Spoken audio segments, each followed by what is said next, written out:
You'll know when you have a wild woman. She'll practice her craft without boundaries. She is truly autonomous. Her loyalty is only to the family she serves, a midwife who will not allow herself to be held back by a system she didn't create.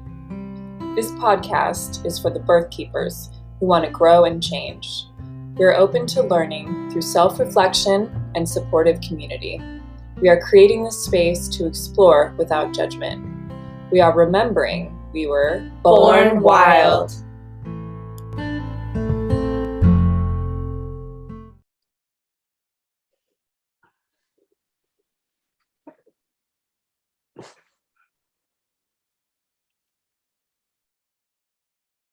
Hi everyone, welcome back to the Born Wild podcast. We're your hosts, Clover, Sophia, And Emma.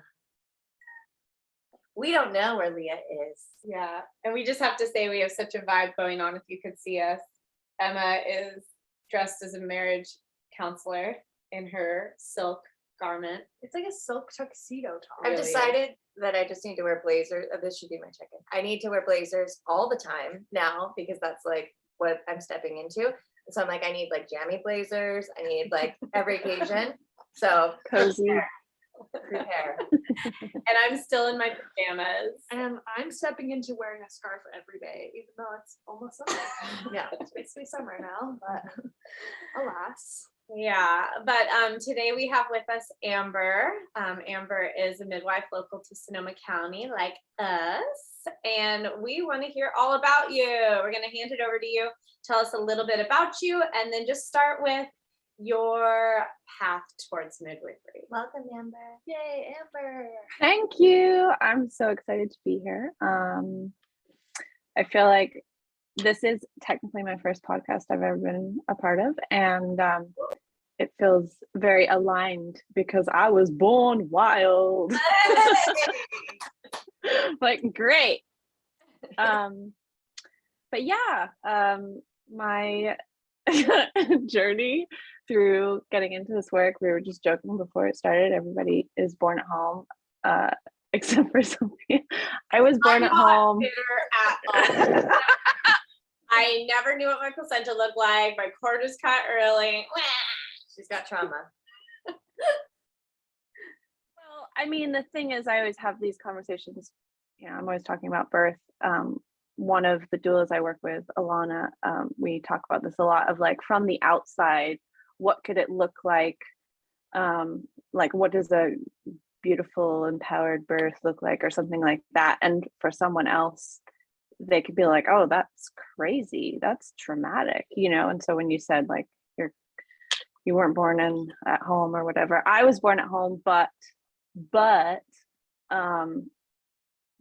the cord was cut really fast, and I do have like a visceral memory of that because I've done my own birth work, which I highly recommend everybody do who's a human being, because we were all born wild, but we were all born, so we all are coming in with our related to birth. And so yeah, I was born at home. Incredible mama. So I was born in England, and in England midwifery care is standard, and I just think it's really funny because I'm in America where we see doctors as the like hierarchy of amazing, the top of the top, and in England you say midwife, or even other parts of the world you say midwife, and it's like, oh wow, my hat's off to you, so much respect. And here you say it, it's like, what is that? And so it's very interesting. So I thought that I would be a midwife and people would know what that meant, but it's actually doing a lot of explaining what a midwife is. But yeah, so in England midwifery is standard care for everyone, and so my mom got that care, but home birth isn't like standard. So she always wanted to do a home birth, and so when she went into labor, she just called the midwife and said, in my house, because this is what's gonna happen. And they were like, oh, okay. So, yep, I grew up with just birth being normal and celebrated, and You have I siblings, like were they all born at home? yes, that is my next story to tell. It's okay.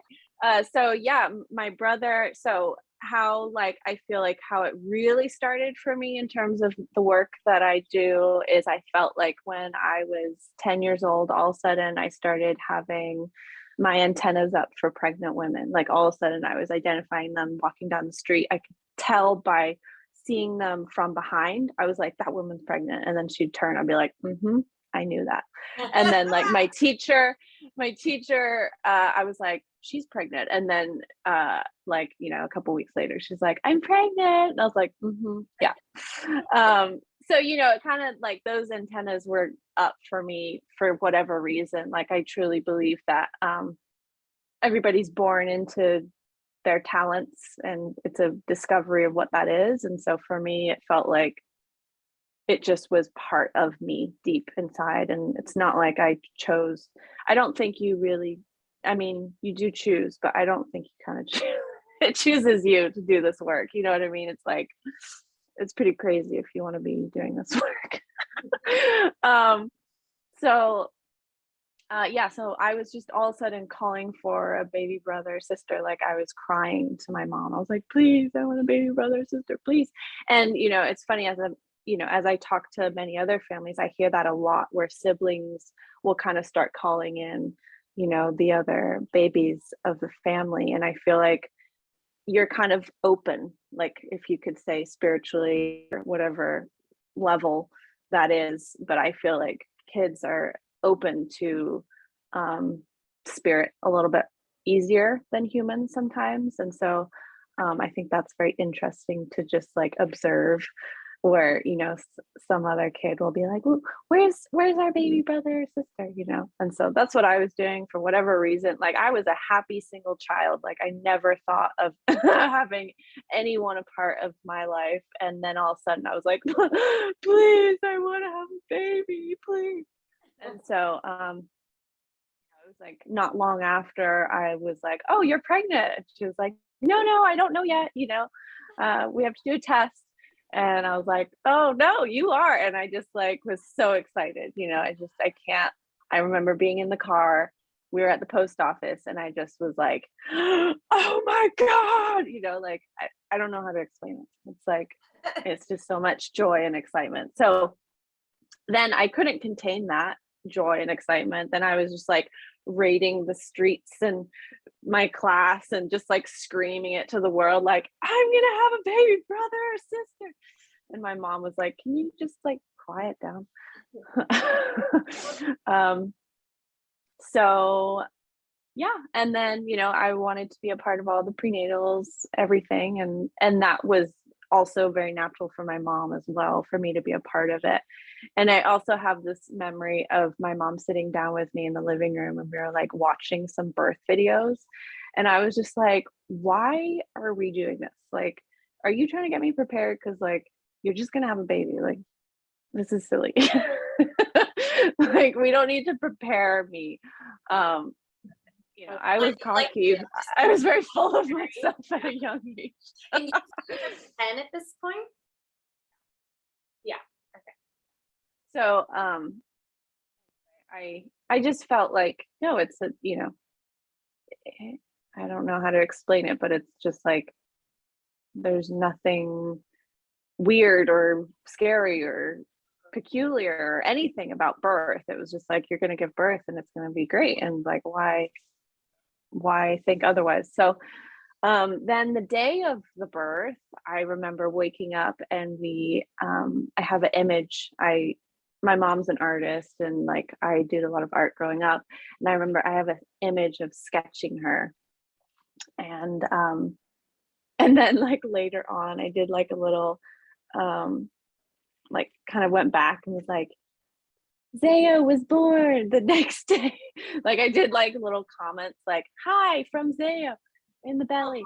Zaya was my brother's name. Anyway, it's funny to look back and see my innocent cuteness.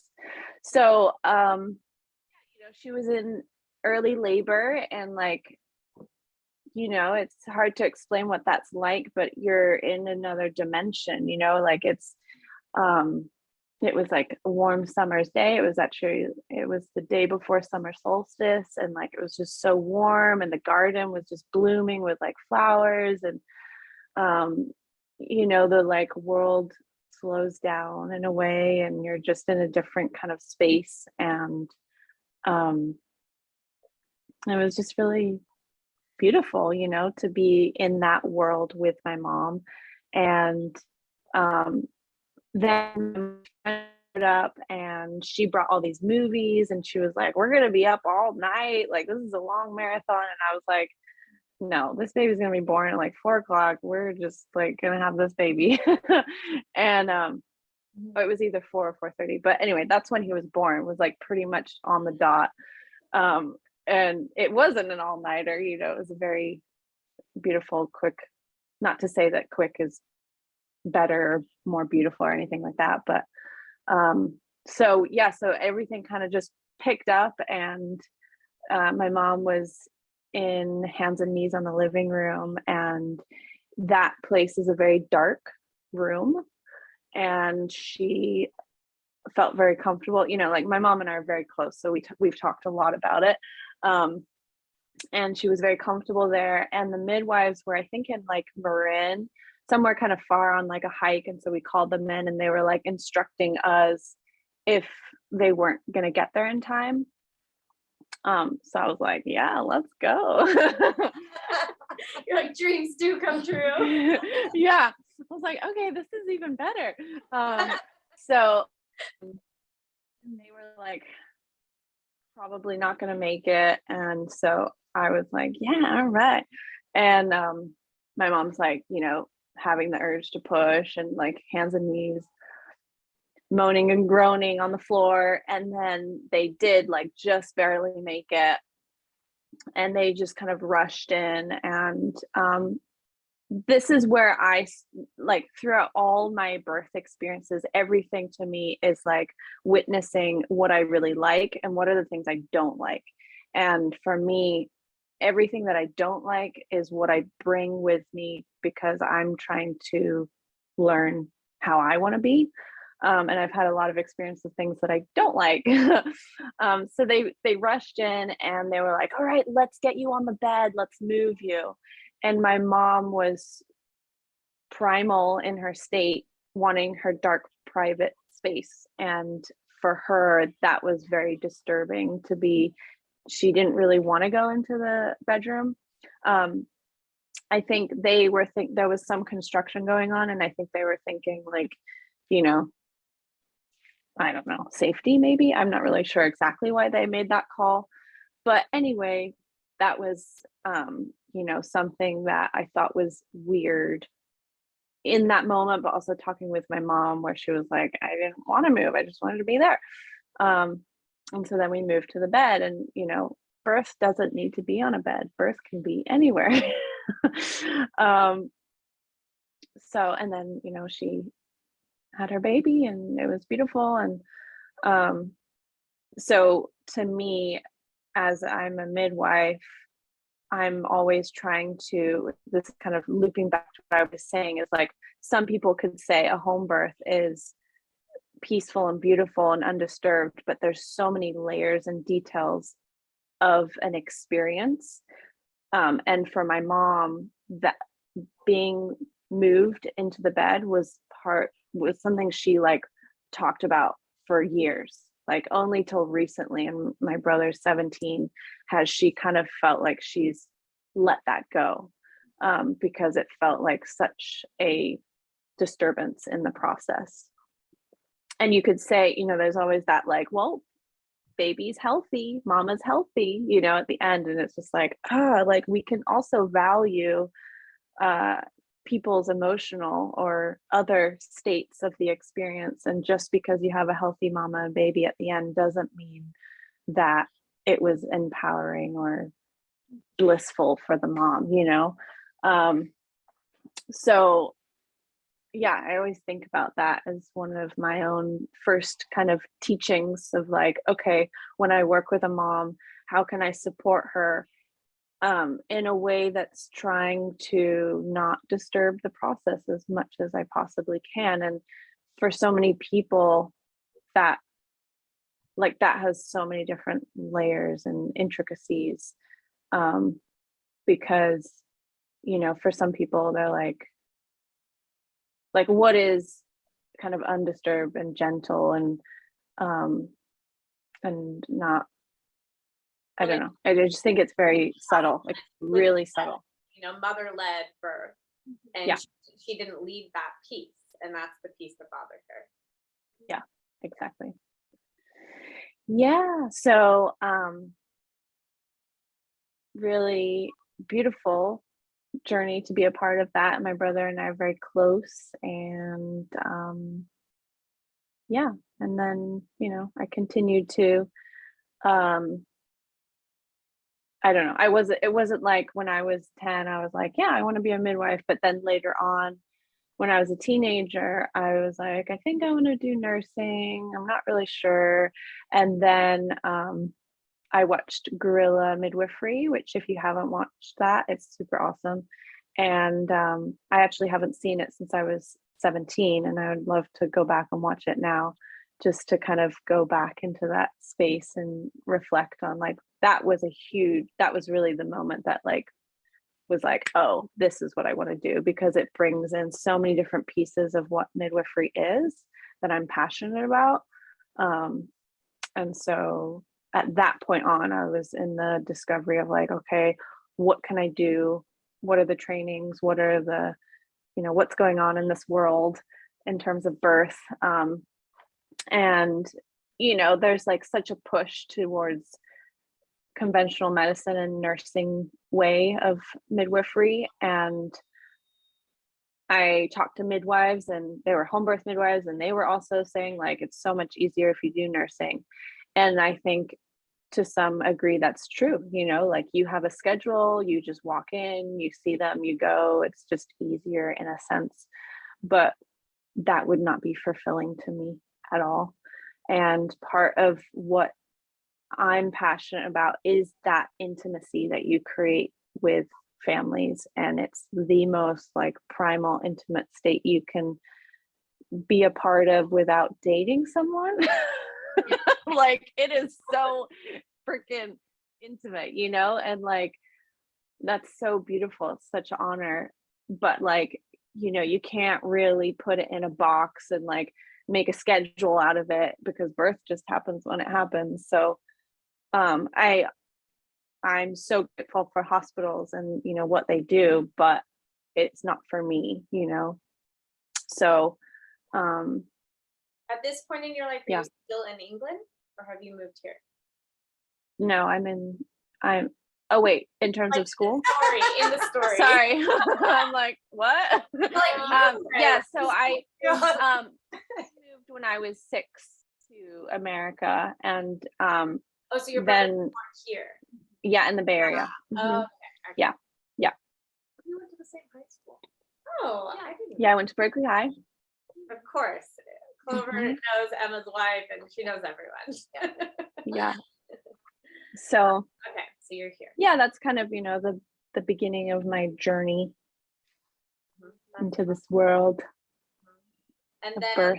when did you decide to look into midwifery, and what did that look like for you? Yeah, when I was 17, when I watched Gorilla Midwifery, it was like, oh, this is what I want to do for sure. And then I was looking at, okay, nursing, and I was like, this doesn't feel right. I don't want to do that. I want to do traditional midwifery. And I knew I was a very hands-on learner, and I knew that nursing, it's a lot of textbook, classroom setting. Like doula, or did you go straight into midwifery school? Like, how did that unfold? Yeah, I knew I wanted to do midwifery for sure. So I was just like, okay, this is it. And then I was like, well, maybe I should go to like a couple births before I fully commit to doing midwifery. Like, you know, I went to Zao's, my brother's birth, like that was amazing, that was incredible, I want to be a part of that.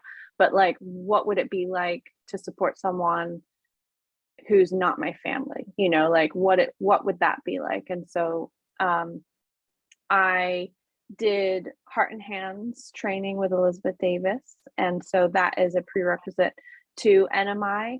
So I thought, okay, and you walk away with a doula certificate. So I was like, okay, I can get some training and not fully commit to midwifery and see how it feels. And the whole time it was like, yeah, this is what I want to be doing. But I still wanted birth experience.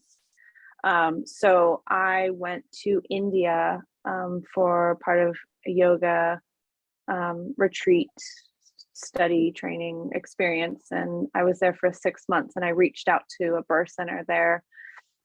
And I asked if I could just volunteer and support women. And again, going back to my like things that I love and then things that I don't like, you know, this really helped me in like, okay, things that I want to do, things that I don't want to do. And so I'm a very you know, my before even going into midwifery and birth, I did yoga teacher training and I practice every day, and like sustainability is important to me. And without that recognition of like my own body and like what's over here, I just am surprised that so many people don't have a practice, because it feels like so challenging if you don't have a connection to yourself and like your own practice before supporting someone else. So And when you say practice, you mean like self-care yoga? Yeah, like it could be anything, you know, just something. Me, you know, I do a lot of different things, but one is like always meditation and yoga, some form of movement in the morning if I can, since, you know, getting called to a birth. So anyway, so I went to India, I did that, and then I volunteered at this birth center, and there was one midwife for all the clients, and then there was a student, and this midwife was extremely overworked, and she was to the point where she was bitter and, you know, just like really hard to be around. And especially during birth. And I just was like, whoa, like this isn't okay, you know, like for the midwife to be the one person for all these moms doing all the births and all that pressure. And in India, transporting to the hospital is like very challenging. You're not really, I don't know about now, because this was, you know, a while ago, over 10 years ago. But, you know, like just the hospital situation, the way women are treated, like it's routine. They get an episiotomy and, you know, all kinds of like stuff that's not necessary and really awful. I don't know what it is now, but that's what it was then. So like going to the hospital was a very big challenge, you know, and like trying to prevent that as much as possible. But then there's times when you actually need it. So there's just a lot of pressure on that one midwife. And so I was witnessing that, and I was just like, okay, this is not how I want to practice. Like I want to be taking care of myself. I want to enjoy and love what I do. I want to create respect and care and spaciousness in the birth experience for women to and families to like feel their connection. Because what was happening is she was so overworked that she was uncomfortable with long births, obviously, because she's exhausted. So she was doing things to like, you know, manipulate and speed things up. And to the point where the moms were literally telling her to stop, and she wasn't listening because she was just done, right? And so I was like, wow, that's not how I want to be. But at the same time, I had such a energetic, like I had so much energy to be that pillar of support and like be that steady person for the moms, that it was very clear to me that I was like, this is definitely what I want to be a part of, you know? And so that was really validating. And when I came back, that's when I back home into the Bay Area, that's when I enrolled in school. in midwifery school. And then I also continued to do like volunteer doula work. And when I came back to the Bay Area, that was the first time I did a hospital birth. And that was, holy shit, talk about trauma. I mean, I was traumatized by that experience. And so again, it just validated like, okay, I'm really passionate about supporting gentle experiences through birth and like creating, to me, it's like space. Like in the hospital, it was highlighted that you just do all this stuff, like just constantly poke and prod, and it's just like the sacredness, if you want to say that, or the beauty and the strength and the whatever words you want to use, like it felt like it was just choked and covered up because we were constantly manipulating the situation rather than just allowing it to be what it is, which you don't really need to do anything when a mom's she's doing, and so does baby, you know. And so I just, for the mom who went through that and the moms I supported, they were obviously fine with it because that was a choice they were making. But for me, after, I just remember being in bed crying and just being like, oh my God, like, whoa. And I think it's hard for people who choose hospital births, or, you know, they have training in hospital experiences, for them to maybe even hear what I'm saying, because they're just in a different world, and it's hard to like explain what I'm trying to explain. And you don't know unless they have an experience. Yeah, you don't, if that's all you've ever known, then you don't know what it could be. I was just with one of our clients. She is a labor and delivery nurse. She had her first 2 at the hospital and her last at home with us. And they thought they were done having babies, but both her and her husband, they were like, we can't imagine only doing that once. Like, we're definitely gonna have another. And she told us at the last visit, she's like, you've ruined me. I can't go back to work. Like, I have to be a midwife. I cannot return to my job. I can't do that. What I've been doing to women, like, I can't go back. Yeah. And that's the thing. It's like, you don't realize how little is actually necessary until you realize it. And so for those moms, either they're in that boat, and or they won't recognize it until later as they process the trauma, you know, and realize how uncomfortable they were with everything. Because our bodies know it was trauma, even if our minds say, oh no, fix this, you know. Yeah. And you know, it's just so interesting, like for example, you know, a vaginal exam, that to me, that's very intrusive and disturbing.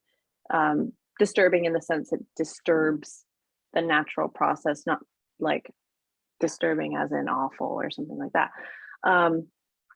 But the amount, I mean, my whole, you know, I've been going to hospital births for years now because I continue to do that. I want to have that experience. And so it's very interesting to me when I'm going to say pretty much 100% or 99.9% of the experiences with vaginal exams is there's no conversation of like their options, why they need to do it, why they don't want to do it, or like why they should consider not doing it. There's no conversation.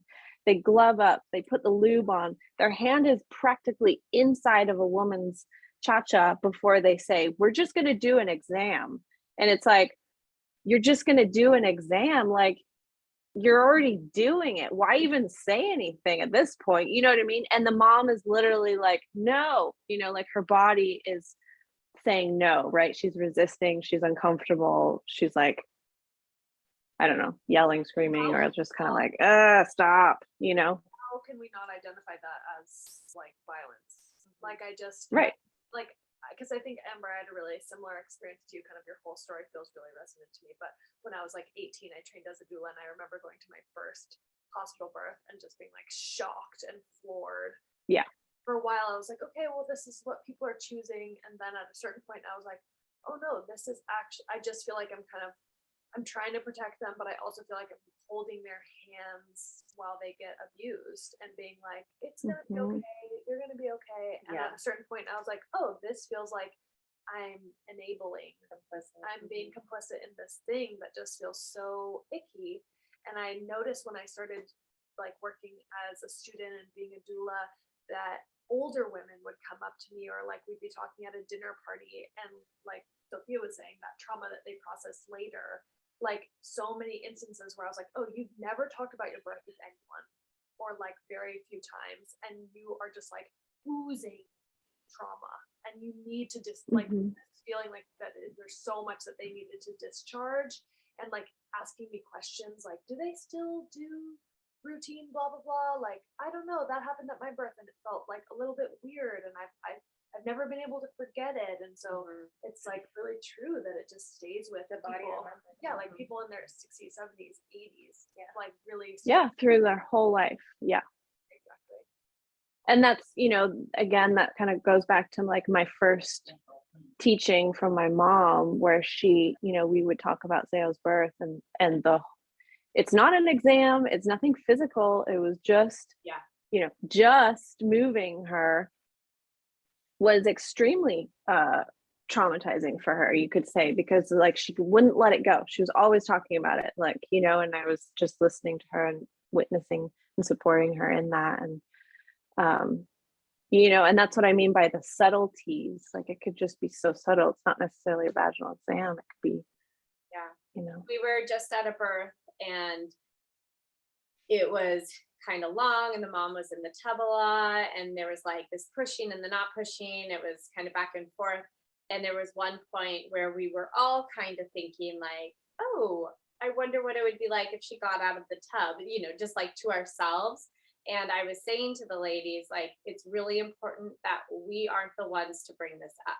Like if she looks at us and says, oh my God, this isn't working, I'm like, oh, I'm so tired of being in the tub, or, like she has to be the one to prompt the conversation for us, because like even the simple act of like, maybe you should think about getting out could just like, be like, oh, I'm doing this wrong because I want to stay in, but they think I should do something different. Like it can be that simple. Exactly. Like, the initiation to the conversation needs to come from her. Yeah. And it's even not talking about birth, but just like every human being kind of needs to come to their own conclusions on their own. Do you know what I mean? Like it's just a funny thing. My partner, he runs a business, and like, I don't know, he has a lot of experience with running a business. And so we always talk about that. I run my business, and I'm always doing interviews and consults with families, and like people have to come to their own conclusion. You can never be like, well, this is what you should do. And yes, there's this kind of, it's almost like women kind of want that. For a lot, I think a lot of women do want that, where they want someone to tell them what to do. They want them to kind of and I would say that they think they want that because their whole lives they've been going to the doctor for well baby visits, and so we've been like deferring to the professionals our entire life, and so we have trouble like making our own decisions. Exactly. I don't know if it's necessarily want, but they're choosing. It's like they're choosing to have an experience where they don't want to make decisions for themselves. I don't know. It's interesting.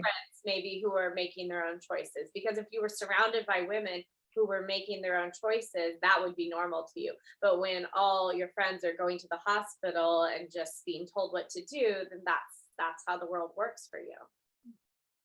Amber, I'm curious if you could speak to a little bit what it's been like building your midwifery practice, and what your kind of vision for the next 10 years or however long looks like for you in terms of like midwifing in this area. It's fucking hard, man. But it's like all the different stages, there's always challenges, like when you're a new student, like there's always challenges, it's like, okay, how do you pay the bills? How do you be a student? How do you juggle your life? How do you keep sanity when you're trying to do all this stuff and learn?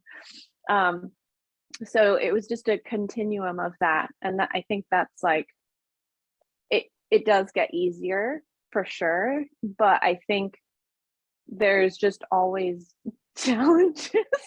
life is just hard, man.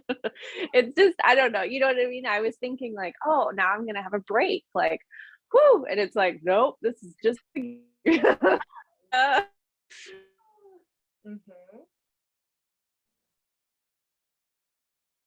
lost it. Okay, just come back. Her picture's super cute right now. Look at her little ducky lips. Am I frozen? Okay, now you're good. I think we should. Okay. We don't need to cut it. Thank you.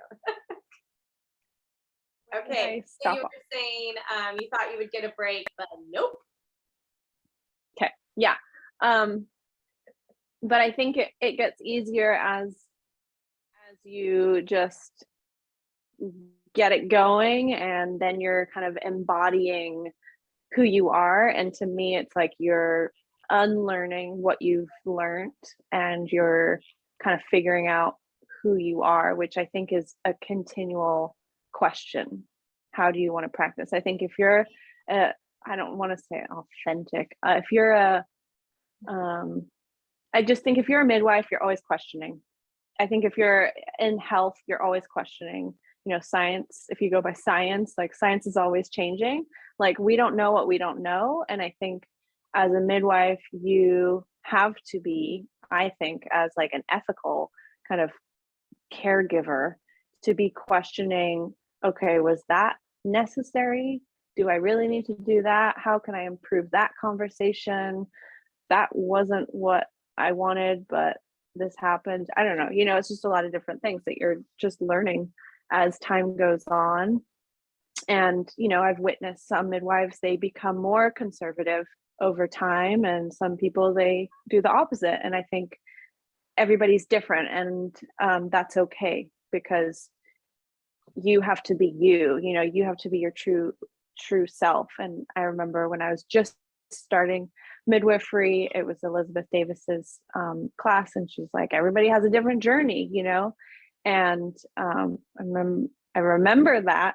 And now to be in this place that I'm at, and like hearing everybody's stories and journeys, and like I have others who are just finishing midwifery that I worked with that was in the class. You know, everybody has their own timing, and you're walking in with your story and your experience and your journey, and that's what's going to give to your clients. And I just think the more that you become your essence, the more that's going to attract your type of people, and really like let go of the people that aren't, you know, your type of people, if that makes sense, because you can't serve everybody, and that's not ever going to happen.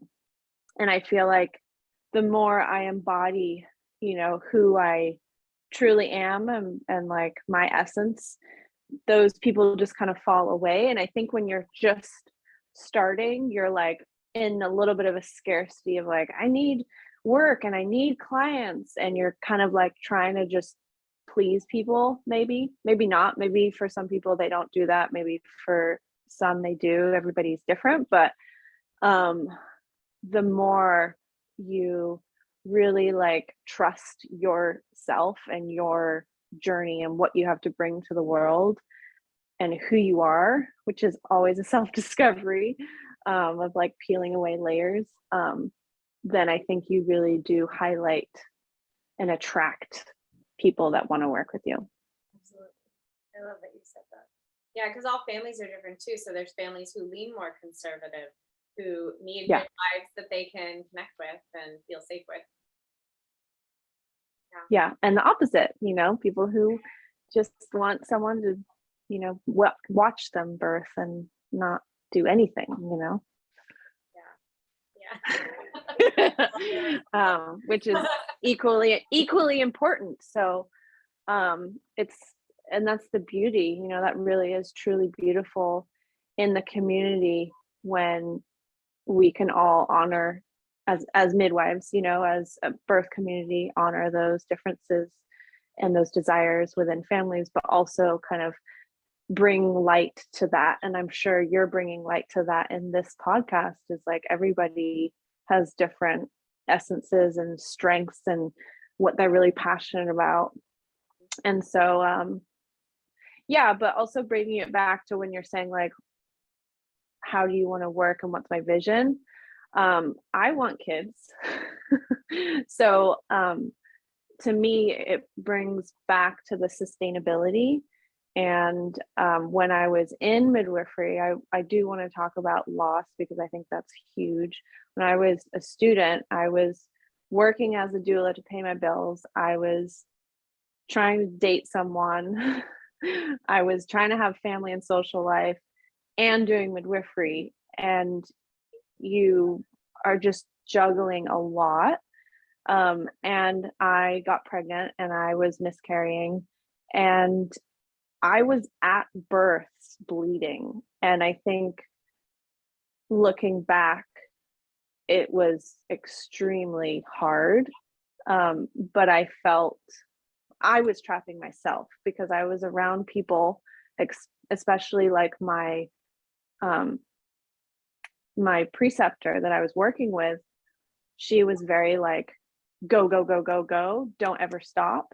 Yeah. And I felt like we were always at odds with perspectives. Like I remember one time we were at a long, like many days of birth, a transfer, really traumatic, just like, kind of birth. And she was like, all right, in 2 hours, we're doing our prenatal day. And we had like 9 a.m. to 6 p.m. And I was just like, you don't want to reschedule that? Like, I would reschedule. And she was like, I don't think you should be a midwife.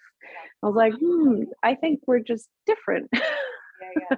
So I was in that kind of world. And I personally think our kind of professional world is very go driven and not, I don't necessarily want to say it's like masculine, feminine, but like, for example, right now I am on my period and I try and take it really low because that feels natural to me. And when I'm on my ovulation cycle, I'm like, let's go.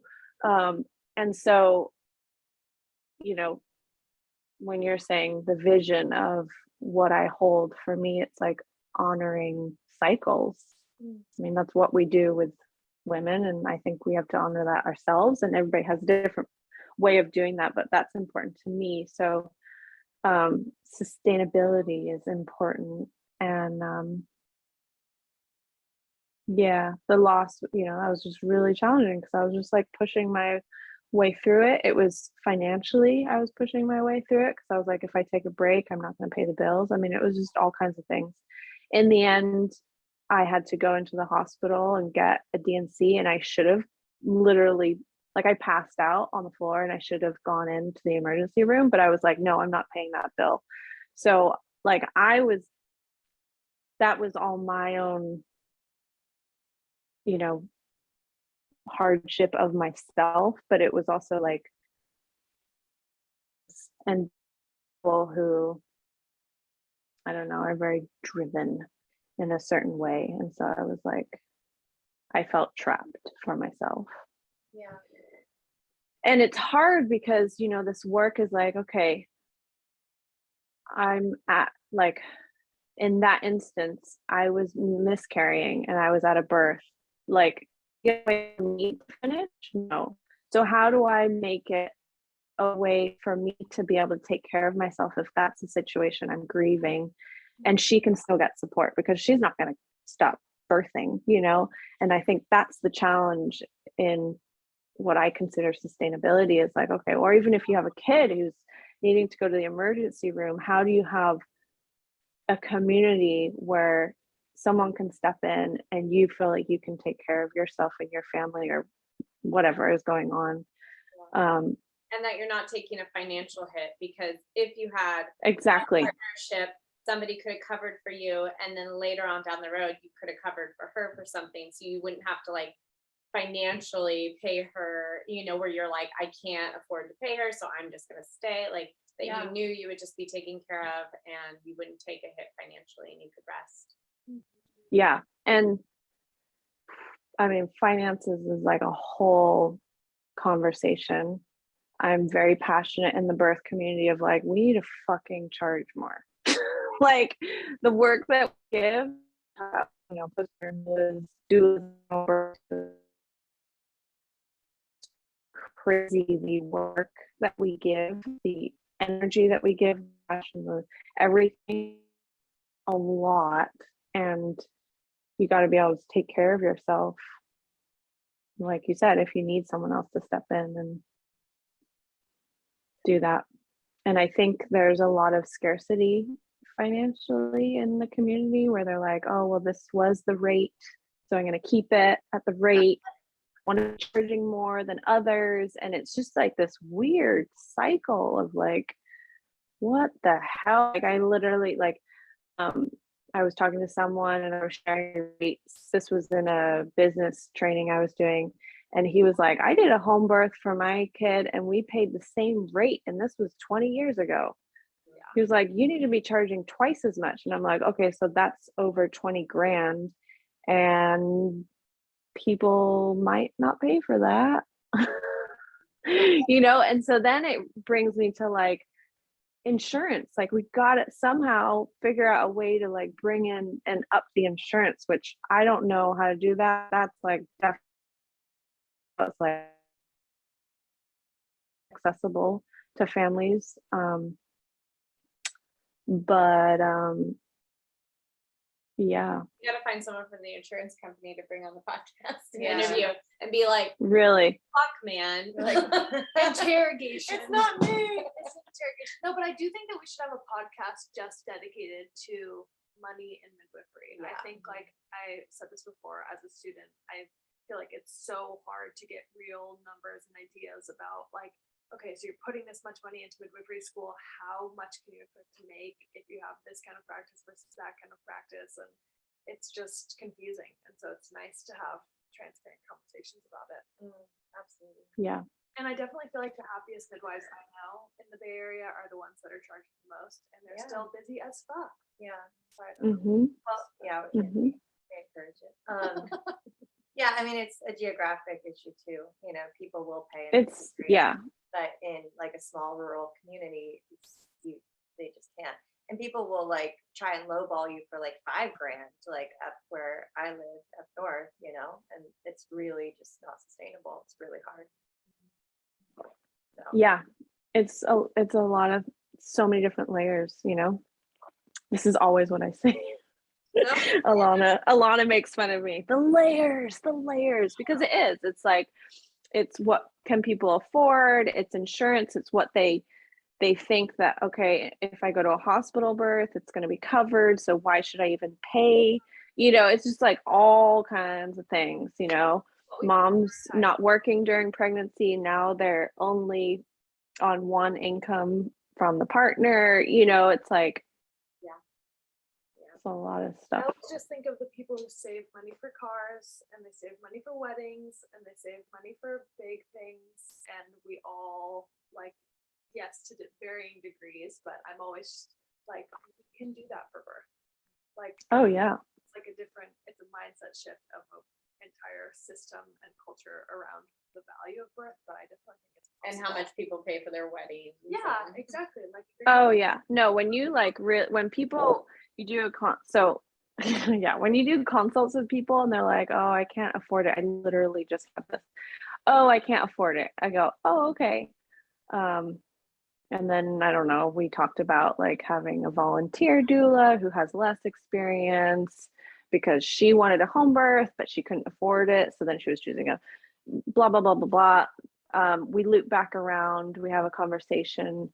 I can't remember what I said, but I said something like, so you can't afford my price. And she was like, well, actually, we have the money.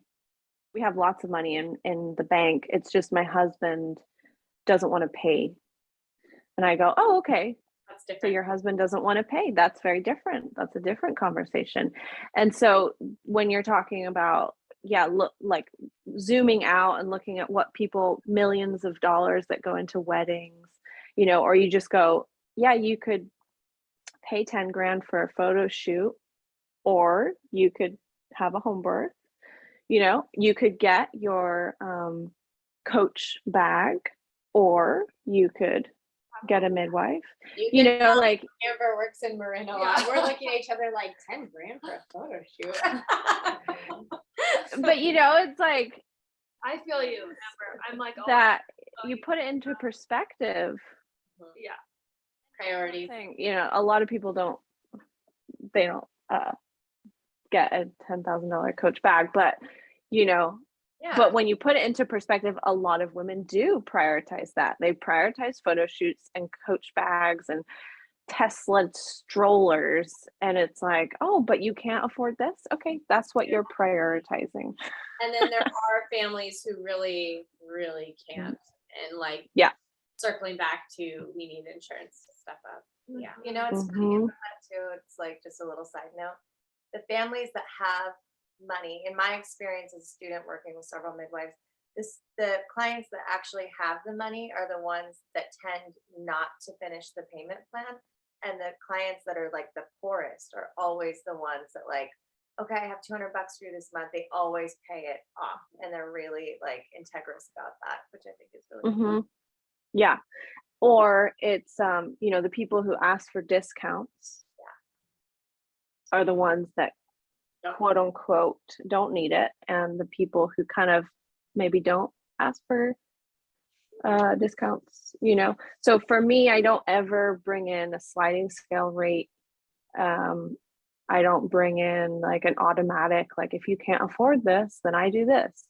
I let them come to the conversation and bring that up if that's what they're needing. And this is just my 10, you know, years of doula work as well, where, you know, like I said, people will ask for discounts and I walk into their house and it's a effing mansion. It's like, okay. So to me, if anybody asks for discounts, which I definitely want to give support to people who need it, I ask for them to apply and they actually prove that they need it so they can show, you know, tax info or something like that. Like you don't just give out your services to people. This was really great hearing your story. We have a couple last questions that we want to ask you. Okay. Gosh, what are they? I said we have a couple last questions. Okay, gotcha. Okay, Amber, your belly button has a ability to do anything if you press it. What does it do? Or Like- not necessarily that the belly button does something, but like you press your belly button and it has some sort of superpower. Anything can happen. What happens? I never phrase that. It makes it sound like the Like it can be magical and a magical power. any Magical power. Like Anything. like a magic button that you press and then anything can happen. There you go. There we go. Write that down. I press my belly button and I fart. That's what A you fart sound. So then if I had like an awkward conversation, I just press it and it'll be like, and I just put a poker face. Yeah, that was the winner. Oh my god. I don't know. I don't know. That was just the funniest thing that could Hard to be. Our people. Amber's our people. I know, definitely our people. Oh my god. Oh, I'm pretty It's like, silly. I press it and it solves world hunger. I was Amber's like, I press it and I fart. I was picturing her being like, and the insurance covers home birth 100% of the time. But she was Yeah, okay. No, you can't redo your question. I see you thinking. That was just like a thought. But here's the thing, when we go into like insurance, like I was actually on a run.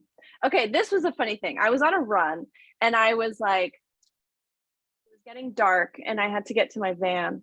And I was thinking, okay, like I was experimenting with myself, like how could I make myself keep running? You know, like what would keep me going? And so I was pretending I was like, raised bazillions of dollars for the world. And I was like, yeah. And if I make it to the van, I'm gonna, you know, like I was just pretending that like all this money would have been raised for me to solve issues. And like, I was just like, yeah, keep going. And if I keep going, like I'm going to change the world. And I was going through, and one of the things that popped in my mind was like, for insurance to be covered for women all over the world. And I didn't really think about it much. It just kind of like crossed through my mind. And this brings me back to my volunteer days. So when I was volunteering, I found that women weren't valuing my work. And they weren't as committed to certain aspects of my work. I could just feel a difference between people who paid and people who didn't pay. And so I do think that insurance should be covered for sure. Like I really, I'm very passionate about that. But then I also truly believe that when you pay for something and you're committing, you're putting, like, you really are putting your energy and time and resources into something, you're more likely to put in the work and the effort and the gratitude and all this stuff. So it was funny when I was running, I was like, is that what I really want? Do I really want all women to just have midwives for free? And I was like, no, they should work for it, just like I'm working for it. You know what I mean? Like, I think there's something in that. That's great. Kind I of think we weird should and just divest funny. from insurance companies. Like, that's a bigger conversation, but like, I think divest fully from our messed up healthcare system. It's not really working very well. You could go back to your teenage self. Last question. If you could go back Okay. to your teenage self and give her any advice, what would it be? I thought you were gonna say, who would I have sex with? What advice would I give?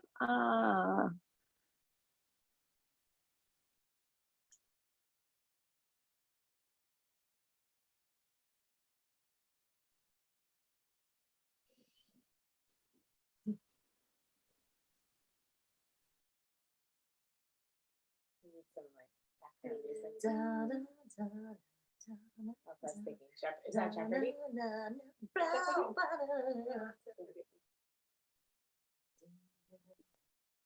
Hard. That's a hard one. She knew off the bat what her belly button would Yeah. do.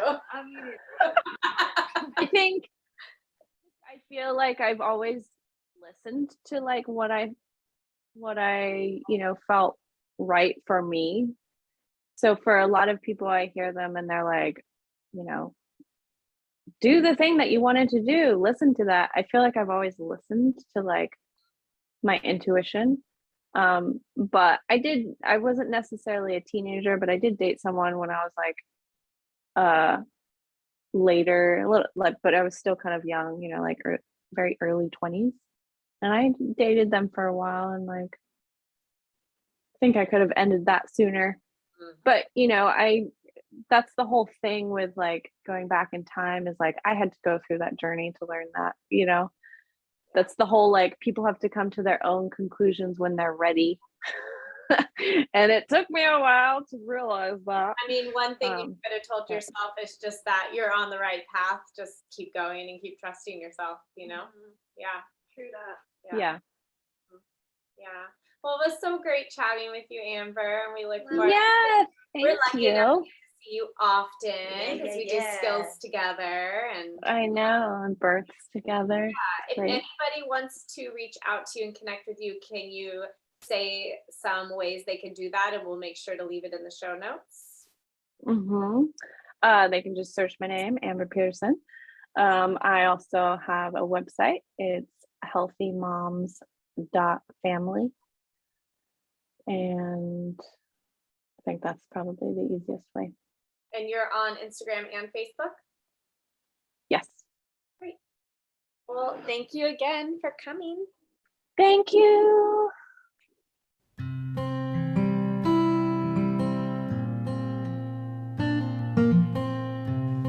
Thanks everybody for listening. You can find us at Born Wild Podcast on Instagram. For inquiries or feedback, you can email us at bornwildpodcast@gmail.com. You can find me, Emma Ray, on Instagram at Emma Ray, REA. Sophia at sophiabirth.com. And me, Leah, at Bay Area Home Birth. We would really appreciate it if you would rate and review us on Apple Podcasts. It helps us reach more people. And as always, stay wild.